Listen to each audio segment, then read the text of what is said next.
कक्षा 10वीं अध्याय 3 का एक प्रश्न है। एक चर का रैखिक समीकरण अध्याय का नाम है।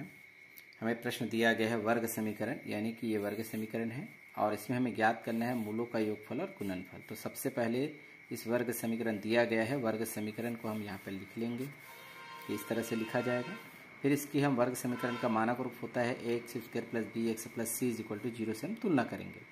तो हमें एक्स स्क्वायर का गुणांक क्या कहलाता है? ए कहलाता है, और एक्स का गुणांक बी कहलाता है और अचर पद सी कहलाता है। तो यहाँ पर आप देखेंगे इसमें एक्स स्क्वायर का गुणांक आपको दिखाई नहीं दे रहा है, तो दिखाई नहीं दे रहा है, उसमें एक होगा, यानी भगवान, जैसे भगवान एक होता है तो वैसे ही यहाँ पर।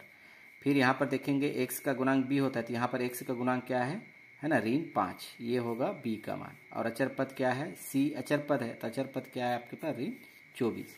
तो ए बी सी का मान हमें प्राप्त हो गया। ए का मान लिखेंगे 1, बी का मान है ऋण 5 और सी का मान है ऋण 24। इस तरह से मूलों का योगफल हमें पता होता है, फार्मूला माइनस बी बाई ए।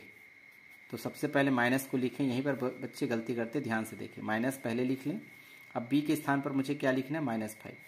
तो यहाँ पर कोष्टक में लिखें -5, है ना। ए का मान 1 है तो 1 लिख दीजिए।